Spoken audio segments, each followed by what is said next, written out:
KwaZulu-Natal was placed on the map globally after patient zero, the first person to test positive for the novel coronavirus, was traced to Hilton, outside Pietermaritzburg. The news made headlines across the African continent after he tested positive after his return from Italy. Since the outbreak of COVID-19 in the country, KwaZulu-Natal remained a hotspot as one of the provinces that recorded the highest number of COVID-19 infections. The virus quickly spread from the city to outlying areas. Traditional leaders in the Zululand district grew concerned about the number of people dying unexpectedly. Fears became a reality as coronavirus was spreading through rural homesteads, even before people were diagnosed. Infrastructure and lack of water contributed to the surge of infections. To date, the daily mortality rate in the province due to COVID-19 has been recorded at 13 deaths a day. As the second wave hits, large gatherings were identified as super spreaders, resulting in government red-flagging large events. Those who intend or who are floating the safety regulations are being warned that we are going to take serious actions. We have resolved to intensify our monitoring efforts and get the law enforcement to effect arrest where warranted. But in the face of adversity, there were many South Africans who also triumphed. Trish Extian took up the mammoth task of completing 100 marathons in 100 days, each under 2 hours.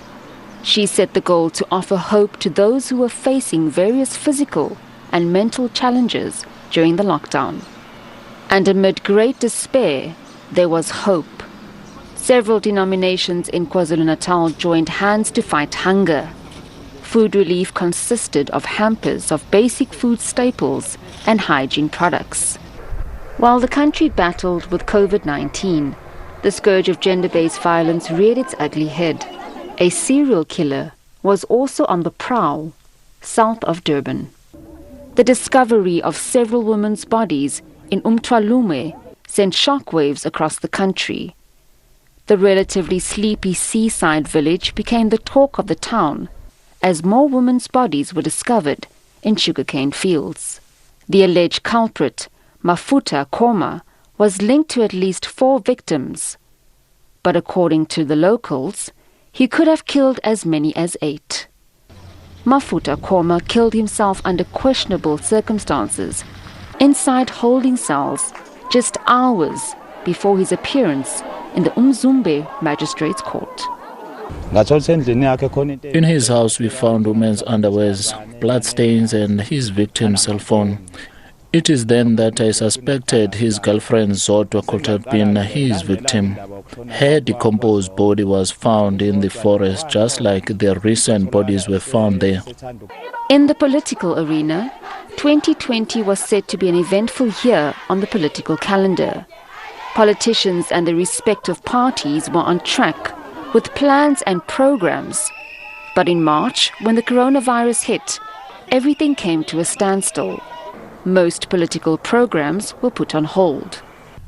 But parties did their best to navigate the situation to make up for lost time.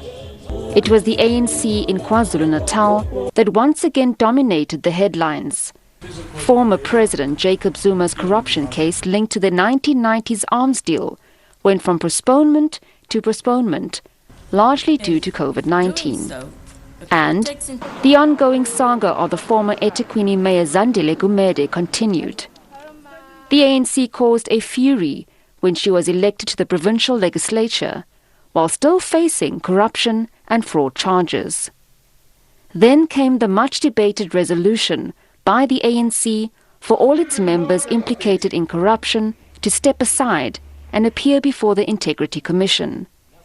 10 party members had to temporarily step aside. The year also saw the most by-elections held on a single day. Parties battled it out for control over wards. In the province, this gave an opportunity for new parties to test the waters. The country went through a turbulent period, but not all was doom and gloom. There were also fleeting moments that kept many South Africans entertained. And even the elderly proved that they too could make hits. Remember G65? She got everyone talking. It's never too late to mend. As a person who is of this age, it was not a problem for me to put across that message and to tell the people that don't sit back, don't be scared of, let's say, getting out of your cocoon and do whatever you think you can excel. And it wasn't just in the music industry where people were thriving. Some entrepreneurs trended for their stalker, John vulligating veggies for the public.